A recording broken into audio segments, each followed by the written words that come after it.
नमस्कार, देवभूमि समाचार में आपका स्वागत है। आपके साथ मैं रीना झा बालियान। खबरों का रुख करेंगे, लेकिन उससे पहले एक नजर डालते हैं इस वक्त की हेडलाइंस पर। उत्तराखंड में पूरा हुआ यूसीसी का 1 साल। प्रदेश भर में मनाया गया समान नागरिक संहिता दिवस। सीएम धामी ने 1 साल पहले लिए गए फैसले को बताया ऐतिहासिक। सभी वर्ग के लिए एक समान है कानून। उत्तराखंड में धामी सरकार का मास्टर स्ट्रोक। मंदिरों में गैर हिंदुओं की नो एंट्री। मंदिर समिति ने की बड़ी तैयारी, सरकार से भी मिली सहमति। दिल्ली दौरे पर उत्तराखंड कांग्रेस के दिग्गज राहुल गांधी, मल्लिकार्जुन खड़गे की हुई बैठक। 2027 पर हुई नेताओं की चर्चा। मिल रहे उत्तराखंड कांग्रेस कार्यकारिणी की घोषणा के संकेत। और सत्ता के नशे में चूर बीजेपी विधायक शिव अरोड़ा का वीडियो वायरल। सरकारी कार्यक्रम में किया हाई वोल्टेज ड्रामा। पोस्टर से गायब थी नेताजी की तस्वीर। भरी सभा में अधिकारियों पर भड़क गए विधायक जी।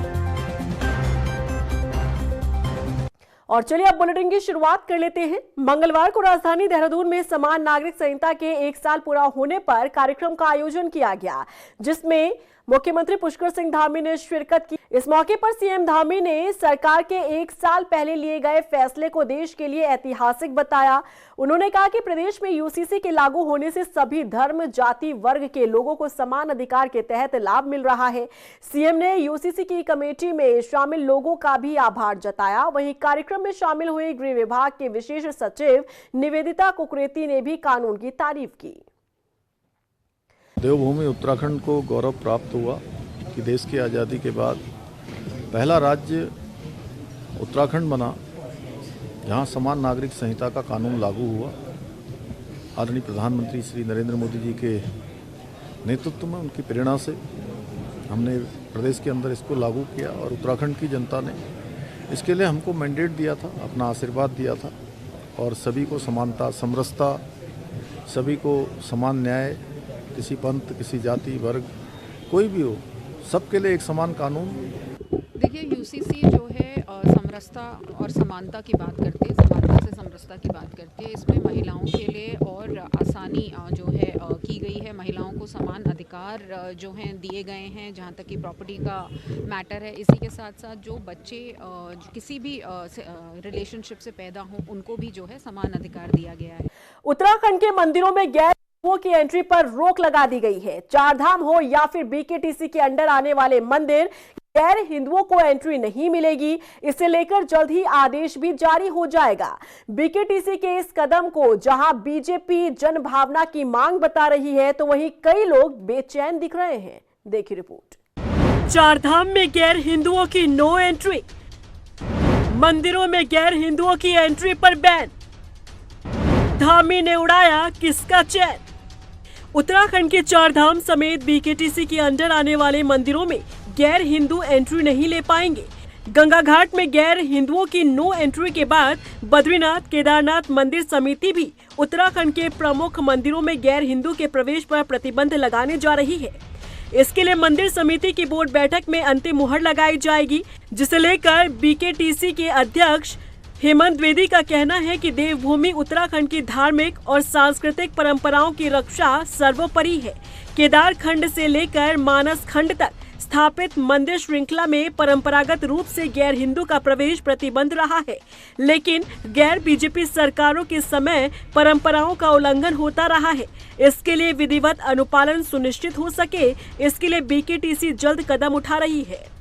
देखिए, जहाँ तक गैर हिंदुओं का धार्मिक स्थलों में प्रवेश की बात है, तो मैं आपको कहना चाहता हूं कि श्री केदारनाथ जी और बद्रीनाथ जी धाम कोई पर्यटक स्थल नहीं है, बल्कि एक सनातन परंपराओं का सर्वोच्च आध्यात्मिक केंद्र है।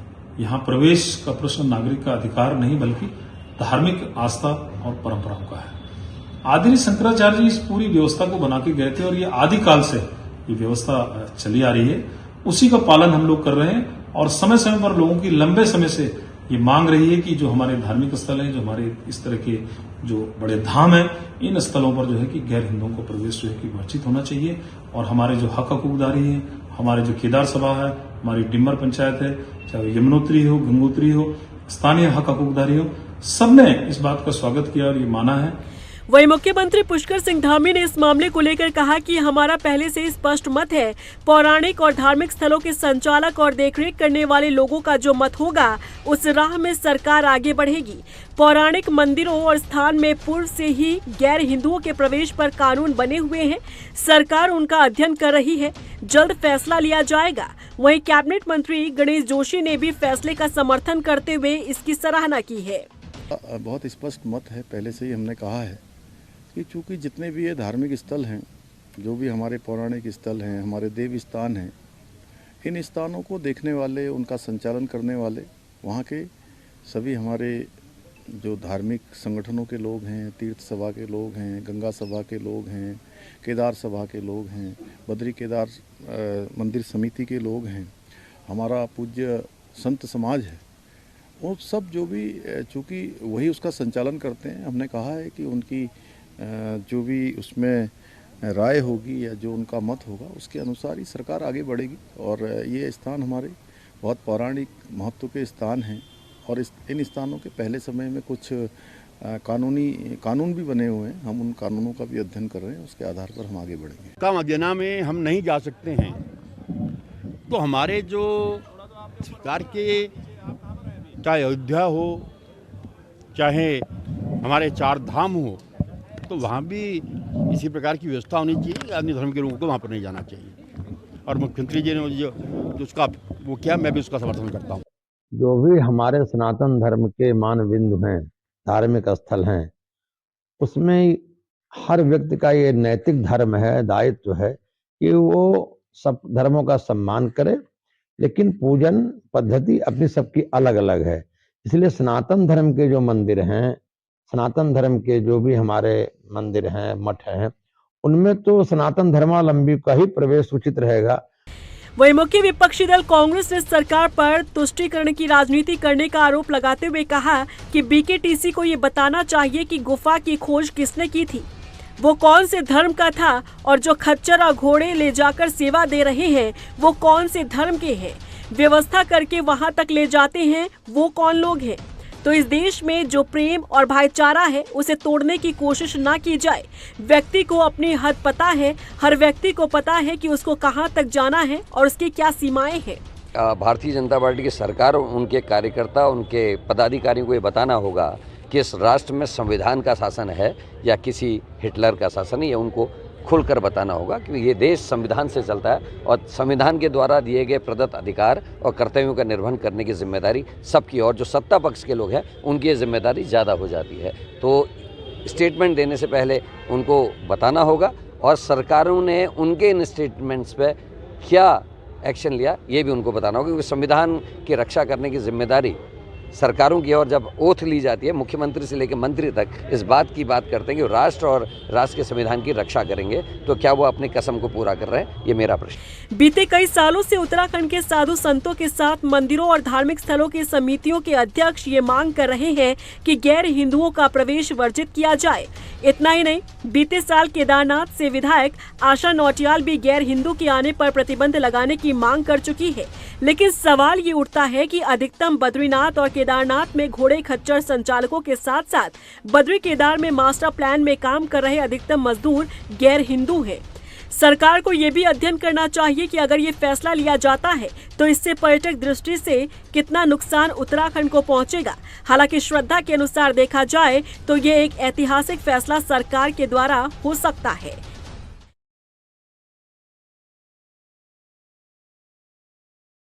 मुख्यमंत्री पुष्कर सिंह धामी ने प्रदेश की सरकारी भूमि पर अतिक्रमण को लेकर चल रहे अभियान पर सरकार का रुख साफ किया है। उन्होंने कहा कि अभियान पूरी तरह से संवैधानिक और पारदर्शी तरीके से चलाया जा रहा है। सीएम धामी ने लोगों से अपील करते हुए कहा कि यदि कहीं अतिक्रमण की जानकारी है तो उसे प्रशासन और संबंधित विभागों को दे ताकि विधि के अनुसार कार्रवाई हो सके। बता दें कि रविवार को मसूरी से ऐसी तस्वीर सामने आई जहां हिंदू संगठन से जुड़े लोगों ने निजी जमीन पर बनी मजार को ध्वस्त किया था। कानून के तहत सभी कार्रवाइयाँ हो रही हैं और कानून सबके लिए एक समान है। सभी को आकर अगर कहीं पर कोई अतिक्रमण है, कोई किसी प्रकार की चीज़ है तो सबको बताना चाहिए, बताएं, कानून को अपनी जानकारी दें, प्रशासन के लोगों को जानकारी दें। और हमने जो भी अतिक्रमण हटाने का जो अभियान किया है वो विधि के अनुसार किया है। भारत की जो व्यवस्था है राज्य की जो व्यवस्था है, जो प्रशासनिक मशीनरी है, उसके अनुसार ही काम होते हैं और कहीं पर भी जो है बिना विधि के और बिना किसी कानून के कोई काम अभी तक जो भी हटाने का हुआ है अतिक्रमण को नहीं किया गया है। 2027 विधानसभा चुनाव से पहले बीजेपी के मेयर ने सीएम धामी को लेकर एक ऐसा खुलासा किया है जिसने पूरी उत्तराखंड बीजेपी को ही सवालों के घेरे में खड़ा कर दिया है। बीजेपी नेता दीपक बाली ने दावा किया है कि 2022 में पुष्कर सिंह धामी हारे नहीं थे बल्कि हराए गए थे, यानी कि सीएम धामी के खिलाफ साजिश रची गई थी और वो साजिशकर्ता आज भी बीजेपी में है। यदि दीपक बाली के बयान को सच मान लिया जाए तो क्या 2027 में वो फिर से सीएम धामी की पीठ पर खंजर भोंकने की तैयारी कर रहा है? देखिए रिपोर्ट। सीएम धामी के खिलाफ बड़ी साजिश, बीजेपी के मेयर का बड़ा खुलासा। 2022 में धामी चुनाव हारे नहीं, हराया गया था। सवालों के घेरे में पूरी उत्तराखंड बीजेपी के मेयर और उत्तराखंड के सीएम धामी के करीबी दीपक बाली ने एक ऐसा बयान दे दिया जिसने पूरी उत्तराखंड बीजेपी को ही सवालों के घेरे में खड़ा कर दिया है। पहले आप ये बयान सुनिए। आप जानते हैं कि माननीय मुख्यमंत्री श्री पुष्कर सिंह धामी जी चुनाव हारे नहीं थे खटीमा से, उनको चुनाव हरवाया गया था। उस दिन के चलते हुए षड्यंत्र आज तक जारी है। उस दिन के चलते हुए अवरोध पैदा करने वाले उन गिरोहों के लोगों के प्रपंच आज तक जारी हैं। सुना आपने, बीजेपी के मेयर साफ शब्दों में ये कह रहे हैं कि 2022 विधानसभा चुनाव सीएम धामी हारे नहीं थे बल्कि उन्हें हराया गया था, यानी कि पुष्कर सिंह धामी के खिलाफ साजिश रची गई थी और जिसने ये साजिश रची वो आज भी बीजेपी में है। यदि दीपक बाली के बयान पर यकीन करें तो सीएम धामी को धोखा देकर उन्हें उनकी सुरक्षित सीट से ही हराने की पूरी प्लानिंग की गई थी। पार्टी में ही रहते हुए किसी अपने ने सीएम धामी की पीठ पर खंजर भोंकने का काम किया। कहना चाहिए कि इस बाल्यकाल से युवावस्था की तरफ बढ़ रहे प्रदेश की बागडोर उनके हाथों में दे दी।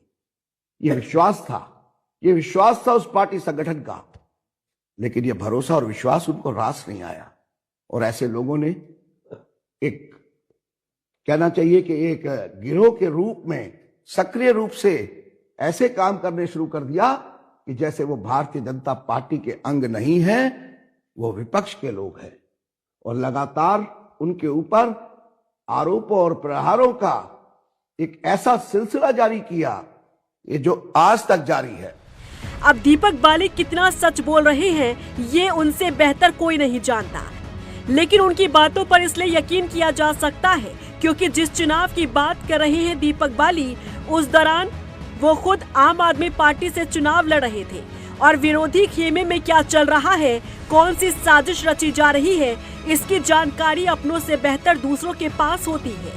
हालांकि निकाय चुनाव में उन्होंने बीजेपी के टिकट पर चुनाव जीता और काशीपुर से बीजेपी के मेयर बने और दीपक बाली सीएम धामी के करीबी भी माने जाते हैं। फिर तो उनकी बातों पर यकीन किया जा सकता है। अब सवाल है कि आखिर वो कौन है जो पार्टी में अपना बनकर बैठा है लेकिन काम विरोधियों जैसा कर रहा है। तो सियासी जानकार मानते हैं कि इन दिनों एक ऐसा नेता जिसने बीजेपी की मुश्किलें बढ़ा रखी है और उधम सिंह नगर में बीजेपी को अंदरूनी कलह का सामना करना पड़ रहा है। दीपक बाली का इशारा उसी नेता की तरफ हो सकता है। बात कर रहे हैं बीजेपी विधायक अरविंद पांडे की। अरविंद पांडे इन दिनों अपनी सरकार के खिलाफ मोर्चा खोले बैठे हैं। कभी अपनों पर सवाल तो कभी शक्ति प्रदर्शन के जरिए अपनों पर दबाव बनाना बताता है कि 2027 में चुनाव उधम सिंह नगर से बेहद कठिन हो सकता है। अब सवाल ये है कि बीजेपी के मेयर दीपक बाली जिस तरह से दावा कर रहे हैं कि सीएम धामी को 2022 में चुनाव हराया गया था और आज भी वो शख्स पार्टी में है, तो क्या माना जाए 2027 में क्या फिर से सीएम धामी के खिलाफ साजिश रचने की तैयारी की जा रही है? देखिए, जितने मर्जी षड्यंत्र कर लें, बेशक उन्होंने मुख्यमंत्री जी को खटीमा से हरा दिया, लेकिन चंपावत की जनता ने उन्हें अपने दिलों में जगह दी और एक भारी विजय के साथ जो है उन्हें पुनः उत्तराखंड का मुख्यमंत्री बनाया। विपक्षी अन्य लोग जितने मर्जी षड्यंत्र कर लें, 2027 में पुनः पुष्कर धामी जी के नेतृत्व में भारतीय जनता पार्टी उत्तराखंड में तीसरी बार सरकार बनाने जा रही है और मैं जानता हूं कि षड्यंत्र करने वाले वो लोग हैं जिन्हें यूसीसी से दिक्कत है, षड्यंत्र करने वाले वो लोग हैं जो नकल विरोधी कानून से परेशान हैं, षड्यंत्र करने वाले वो लोग हैं जो थूक जिहाद से, लैंड जिहाद से, जिनका कहीं ना कहीं सरोकार जुड़ा हुआ था, और धाकड़ धामी का बुलडोजर इन सब लोगों के खिलाफ गरज रहा है। सवाल तो ये भी है कि क्या 2027 चुनाव में धामी खटीमा में वापसी करेंगे या फिर चंपावत से ही चुनाव लड़ेंगे, और उन्हें हराने का साजिश करता क्या फिर से अपने मंसूबों में कामयाब हो जाएगा, या फिर बीजेपी मेयर के खुलासे के बाद बीजेपी संगठन मामले को संभालता नजर आएगा। और हाँ, अगर दीपक बाली के दावों में सच्चाई है तो सीएम धामी को भी अपने आसपास वाले नेताओं से सतर्क रहने की जरूरत है, क्योंकि 2022 में अपनों ने ही सीएम धामी के पीठ पर खंजर भोंकने का काम किया।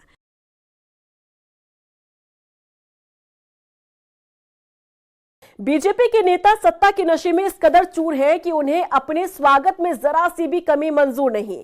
बीजेपी विधायक शिव अरोड़ा का एक ऐसा ही वीडियो वायरल हो रहा है जहां एक कार्यक्रम में विधायक जी पहुंचे, लेकिन पोस्टर से उनकी तस्वीर ही गायब थी। फिर क्या, शुरू हो गया विधायक शिव अरोड़ा का हाई वोल्टेज ड्रामा। देखिए रिपोर्ट। जब मेरी विधानसभा में कार्यक्रम हो रहे हैं और फोटो नहीं लगेगा, इतनी अगर नहीं हो सके तो बंद करा लो कार्यक्रम, बंद करा लो कार्यक्रम, बंद करा लो कार्यक्रम।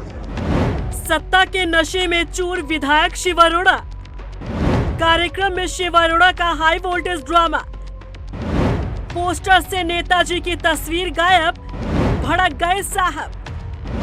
हद हो गई विधायक जी, बस तस्वीर ही तो गायब थी। इन दिनों बीजेपी के नेताओं का हाई वोल्टेज ड्रामा खूब देखने को मिल रहा है। सत्ता का नशा कहिए या फिर कुर्सी की हनक, नेताओं को अपने स्वागत में जरा सी भी गुस्ताखी मंजूर नहीं। अब रुद्रपुर से बीजेपी के विधायक शिव अरोड़ा को ही देख लीजिए, पहुंचे थे जन जन की सरकार जनता के द्वार कार्यक्रम में, और विधायक जी की नजर जैसे ही पोस्टर पर पहुंची तो वो आग बबूला हो गए। ऐसा नहीं चलेगा। जब मेरी विधानसभा में कार्यक्रम हो रहे हैं और फोटो नहीं लगेगा, फिर फोटो किसी का नहीं होना चाहिए, मुख्यमंत्री होने चाहिए। मैं कुछ नहीं हटेंगे यहाँ से। दरअसल कार्यक्रम में लगे पोस्टर से विधायक जी की तस्वीर गायब थी, जो उन्हें नागवारा गुजरी और भड़क गए नेताजी। भरे कार्यक्रम में तिल मिलाते हुए प्रोग्राम को ही कैंसिल करने की धमकी देने लगे। ऐसा नहीं चलेगा। थोड़ी चल जाएगी, मैनेज कर लो 15 मिनट में। डीएम साहब से बात करें, डीएम सीडीओ से बात करें, सीडीओ करो। इतनी अगर नहीं हो सके तो बंद करा लो कार्यक्रम, बंद करा लो कार्यक्रम, बंद करा लो कार्यक्रम, बंद करा लो कार्यक्रम।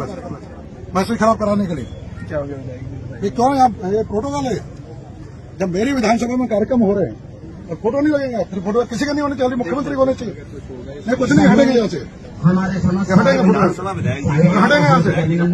ना विधायक जी का ये हाई वोल्टेज ड्रामा बताता है कि जब सत्ता का नशा सिर चढ़कर बोलता है तब हाल क्या होता है। लेकिन शायद विधायक शिव अरोड़ा ये भूल गए कि जिस कार्यक्रम को कैंसिल कराने की वो धमकी दे रहे हैं, उस कार्यक्रम का पैसा भी जनता की जेब से ही आता है। विधायक की कुर्सी पर बैठकर जो वो मोटी सैलरी ले रहे हैं, वो भी जनता की जेब से ही आता है। आज जनता पूछ रही है कि जिस प्रोग्राम को जनता के पैसों से आयोजित करवाया जा रहा है, आखिर उसे कैंसिल कराने का अधिकार विधायक को किसने दिया। और हैरानी की बात तो ये है कि विधायक जी सरकारी कार्यक्रम को कैंसिल कराने की धमकी सिर्फ इसलिए देते नजर आए क्योंकि उस कार्यक्रम में लगे पोस्टर से विधायक शिव अरोड़ा की तस्वीर गायब थी। अब तो हद ही हो गई विधायक जी, ऐसा कौन सा बड़ा पाप हो गया, जनता से ज्यादा जरूरी क्या आपकी तस्वीर हो गई। कमाल करते हैं विधायक जी, पोस्टर से बस तस्वीर ही तो गायब थी, फिर इतनी सी बात पर इतना बखेड़ा क्यों।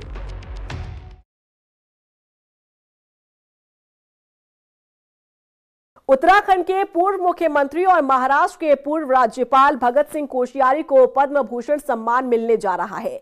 ये पल समूचे उत्तराखंड के लिए खुशी और गौरव भरा है। उत्तराखंड के छोटे से गांव से अपना सफर शुरू करने वाले भगत दा का पद्म भूषण तक पहुंचने का सफर कैसा रहा, बताते हैं इस रिपोर्ट में। भारतीय जनता पार्टी के वरिष्ठ नेता, उत्तराखंड के पूर्व मुख्यमंत्री और महाराष्ट्र के पूर्व राज्यपाल भगत सिंह कोश्यारी को देश का प्रतिष्ठित नागरिक सम्मान पद्म भूषण मिलने जा रहा है। उनको ये सम्मान न केवल एक राजनेता बल्कि एक शिक्षक, पत्रकार और कुशल प्रशासक के बहुआयामी व्यक्तित्व को मिला है। ये इस बात का प्रतीक है कि सरकार ने भगत सिंह कोश्यारी के उस अनुभव को सम्मान दिया है जिसने हिमालयी राज्यों की राजनीति और राष्ट्र निर्माण में योगदान दिया है। पूर्व मुख्यमंत्री कोश्यारी का व्यक्तित्व सादा जीवन, उच्च विचार का जीवंत उदाहरण है। बागेश्वर जिले के एक छोटे से गांव से निकलकर लोक भवन तक पहुंचने के बावजूद उनकी वेशभूषा, पारंपरिक टोपी, धोती कुर्ता और बोली में हमेशा पहाड़ की जड़ें दिखती है। राष्ट्रीय स्वयं सेवक के प्रचारक के रूप में जीवन शुरू करने वाले इस लोकतंत्र सेनानी ने आपातकाल के दौरान जेल यात्रा की। वो केवल राजनेता ही नहीं बल्कि पत्रकार के रूप में भी काफी सक्रिय रहे। साथ ही उन्होंने कई पुस्तकें भी लिखी। कोश्यारी का योगदान केवल राजनीति तक ही सीमित नहीं रहा बल्कि उन्होंने समाज और राज्य निर्माण में अहम भूमिका भी निभाई। उत्तराखंड राज्य निर्माण आंदोलन में उनकी अग्रणी भूमिका रही। आरएसएस से जुड़े रहे भगत सिंह कोश्यारी उत्तराखंड बीजेपी के पहले प्रदेश अध्यक्ष भी रहे। देवभूमि उत्तराखंड के साथ साथ महाराष्ट्र की राजनीति में भी उनकी प्रभावशाली भूमिका रही है। भगत सिंह कोश्यारी का राजनीतिक जीवन संघ की विचारधारा से शुरू होकर राष्ट्रीय स्तर तक पहुंचा। संगठनात्मक अनुभव और वैचारिक प्रतिबद्धता के चलते उन्होंने उत्तराखंड बीजेपी को मजबूत करने में अहम भूमिका निभाई। बाद में वो राज्य की राजनीति से निकलकर राष्ट्रीय जिम्मेदारियों तक पहुंचे। साल 1989 का लोकसभा चुनाव भगत सिंह कोश्यारी के राजनीतिक जीवन का सबसे निर्णायक मोड़ माना जाता है। 47 साल के कोश्यारी ने अल्मोड़ा संसदीय सीट से बीजेपी के टिकट पर चुनाव लड़ा था। इससे पहले 1980 और 1984 में बीजेपी को लगातार हार का सामना करना पड़ा था। पार्टी के कई दिग्गज क्षेत्र छोड़ चुके थे। ऐसे में कांग्रेस के मजबूत नेता और लगातार 2 बार के सांसद हरीश रावत के खिलाफ कोश्यारी को मैदान में उतारा गया। 1989 में देश भर में कांग्रेस विरोधी माहौल चल रहा था, जिससे बीजेपी को जीत की उम्मीद थी। कुल 3,72,000 मतदाताओं ने मतदान किया था, लेकिन परिणाम बिल्कुल चौंकाने वाले रहे। भगत सिंह कोश्यारी को केवल 9.32% यानी 34,768 वोट मिले। इतने वोट पाकर वो तीसरे स्थान पर रहे। इस हार से निराश होकर भगत सिंह कोश्यारी ने 1991 के लोकसभा चुनाव में टिकट की दौड़ से खुद को अलग कर लिया। 1989 की हार के बाद भगत सिंह कोश्यारी को लोकसभा पहुंचने के लिए लंबा इंतजार करना पड़ा। पूरे 25 साल बाद 72 साल की उम्र में 2014 में मोदी लहर के दौरान नैनीताल उधम सिंह नगर सीट से चुनाव जीतकर वो संसद पहुंचे। ये जीत उनके लंबे राजनीतिक संघर्ष और धैर्य का प्रतीक बनी। बता दें कि पद्म भूषण सम्मान के साथ भगत सिंह कोश्यारी की राजनीतिक यात्रा और योगदान को राष्ट्रीय स्तर पर नई पहचान मिली है। संगठन, सरकार और संवैधानिक पदों पर रहते हुए उनकी भूमिका अब देश के इतिहास में सम्मान के साथ दर्ज हो गई है।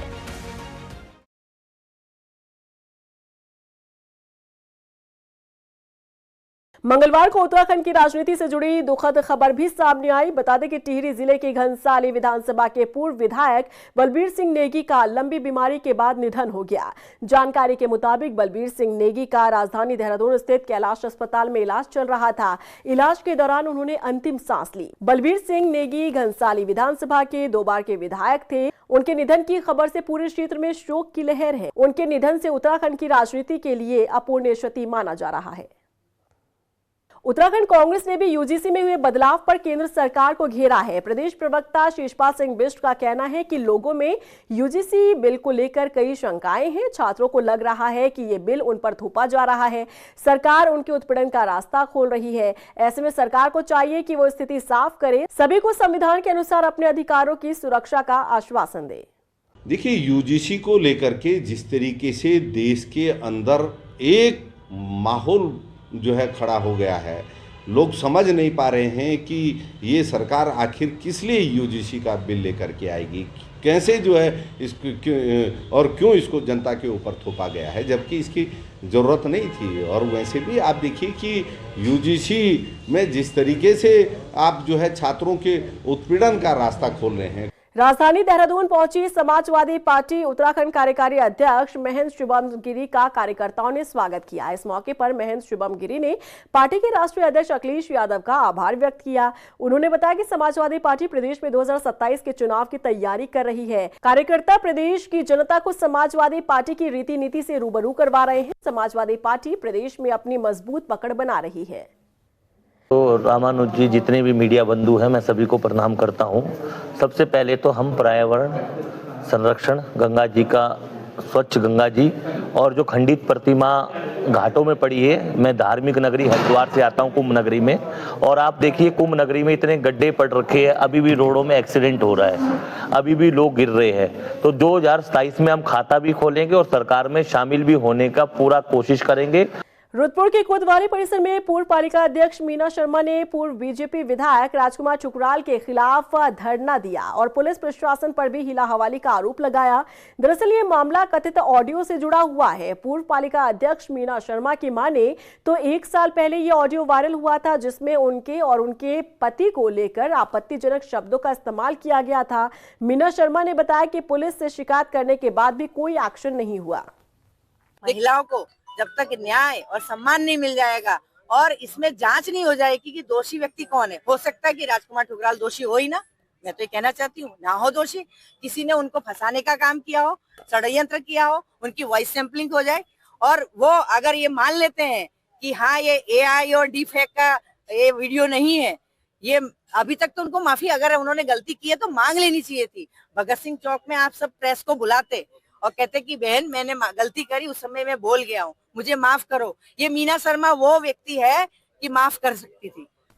रुद्रपुर के आनंद खेड़ा नंबर 1 में जिला पंचायत निधि से तैयार हुई सड़क का उद्घाटन हुआ। इस मौके पर कार्यक्रम का आयोजन हुआ, जिसमें स्थानीय लोगों के साथ ही पूर्व विधायक राजकुमार ठुकराल भी मौजूद रहे। वह इस मौके पर जिला पंचायत सदस्य प्रतिनिधि सुखदेव हलदार ने कहा कि क्षेत्र में विकास कार्यों की शुरुआत हो गई है और आने वाले दिनों में और बेहतर कार्य होंगे।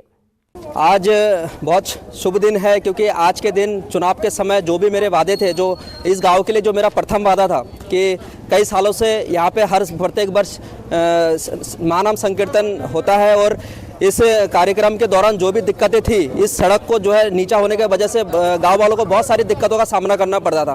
तो मेरे चुनाव के दौरान सबसे पहला काम जो है, इसी काम के लिए पूरे गांव वालों ने बोला था मुझे, और आज परमात्मा के आशीर्वाद से और पूरे गांव वालों की गरिमामय उपस्थिति में आज उस काम का शुभारंभ हुआ।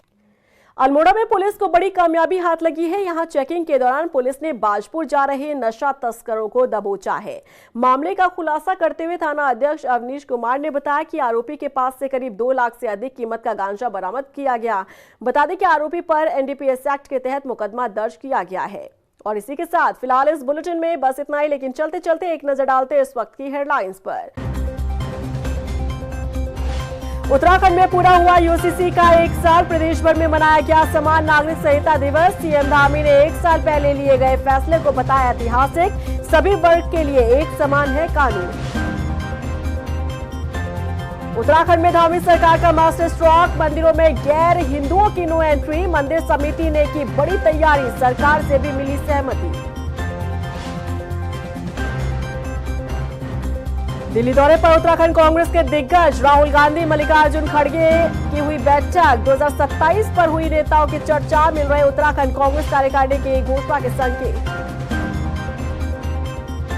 और सत्ता के नशे में चूर बीजेपी विधायक शिव अरोड़ा का वीडियो वायरल, सरकारी कार्यक्रम में किया हाई वोल्टेज ड्रामा, पोस्टर से गायब थी नेताजी की तस्वीर, भरी सभा में अधिकारियों पर भड़क गए विधायक जी।